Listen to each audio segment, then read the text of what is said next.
The race to succeed New Jersey Governor Chris Christie is on and only 2 weeks away, and it's heating up, getting close. Some internal polls show it as a single-digit race. The stars are lined up to help Democrat Phil Murphy, including former President Bill Clinton, who was in New Jersey campaigning for the former ambassador to Germany. Diana Blass has the full story.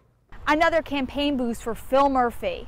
Former President Bill Clinton becoming the latest Democrat to stump for Murphy as Republican Kim Guadagno fends for herself at a diner in Parsippany. New Jersey is 2 weeks away from his governor's race, and Guadagno continues to lag in the polls, but she is making headlines for her tough talk on immigration, most recently calling to ban sanctuary cities across the state, something Phil Murphy wants to expand. I thought it was time to stand up and say out loud that sanctuary states are bad for everybody. Either Phil Murphy hasn't thought it through, which disqualifies him as governor, or he's thought it through and that disqualifies him to be governor. Some say Guadagno has taken a page out of President Trump's book to win votes. Her call for a sanctuary city ban comes on the heels of raids by ICE in Middlesex County, where agents arrested 36 illegal immigrants previously arrested and charged with crimes. A recent MSNBC report shows the reality of illegal immigration. Migrants can be seen hopping the fence into the U.S. Small group of 3 people just jumped over in the middle of the day. Girl there with a pink backpack. But will immigration resonate with New Jersey voters?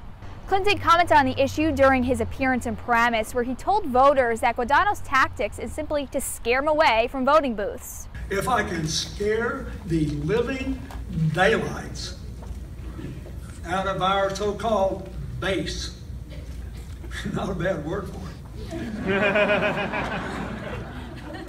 and I can get 90% of them to vote and only 15% of everybody else votes, I can still win. Go home and do the math, it works. Low voter turnout is a fear for Democrats, especially considering that just 13% of the nearly 6 million registered voters in the state came out during the June primaries. I'm Diana Blass reporting for Chasing News. Thanks, Diana. All right, I want to bring in an expert on this issue. She's an immigration attorney, and her name is Afia Yunus. Afia, welcome back to Chasing News. How are you? Good. How are you? So, Afia, you heard the story, 36 people detained by ICE, and among those, many of those folks were actually convicted of crimes. And here's the question to you. What does this mean when you hear Phil Murphy talking about a sanctuary state? I mean, is it something that would be impossible because you've got the federal government swooping down and it looks like they don't even really need the cooperation of local law enforcement? Sanctuary city can mean a number of things. What it can mean for New Jersey is a safer New Jersey. There's studies throughout the country that show that when local law enforcement creates and facilitates the trust of its local community, that actually works to create a safer community. So sanctuary cities basically means that local law enforcement will not report individuals who may be arrested to ICE. These are people who are arrested under suspicion, definitely not charged or convicted. But as an attorney, Afia, if you go back to 2007 in New Jersey, then Attorney General Ann Milgram issued a law enforcement directive saying that when someone is arrested for a violent crime, they have to be reported. And certainly that came out of this horrific murder of 3 college students in Newark, where they deported the guy that had been arrested on child rape.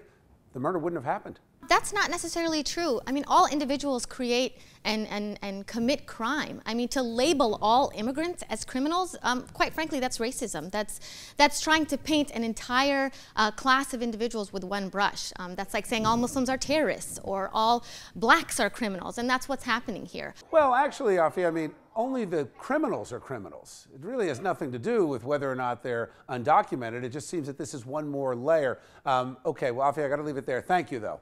All right, let's bring in our A-plus panel to break this down. Bill, let me ask you first, as a Democratic strategist, as somebody that's been around the party, I'm always listening for somebody to call racism the minute you say anything about immigration. We just heard it again. Well, but I think it's an important conversation to have in this light. We just can't paint people with one broad brush. And forget about racism for a second. Let's talk about public safety. If we say that this class of people and everyone in it, and this is the only class of people that we should worry about for crime, we're going to be missing the people. Andre, is that what you hear here? Because what I hear is one more level of law enforcement to get people out of the country who need to be out of our communities. No, generalizing a class of folks is exactly what you just said. It's racist, and it's a myopic way to view the immigration system. Jeanette, I'm generalizing criminals. Yes, I think that's what's missing. We're talking about criminals. We're not talking about immigrants. We're not talking about DACA. We are talking about people convicted of a crime. This is a public safety issue. Andre, you come back to race often when you're on the panel here, and I get that. It's a constant conversation we have, but don't you think it's hurting the cause of the Dreamers, et cetera, to literally lump everybody in and say, just like Phil Murphy did, if they're undocumented, criminal or not, he's got their back? It's not what he said. What he said. It was the answer to the Yeah, question. it was the answer to his question. Right, and I've answered this before on the show, and he's talking about undocumented immigrants. If someone, like you said, if someone's a criminal, they're a criminal, and you should send them back. Point blank, period, end of discussion. Well, with the Kate Steinle trial going on, this is a hot topic, not just in our area, but really across the country. All right, we got to leave it there. Thanks.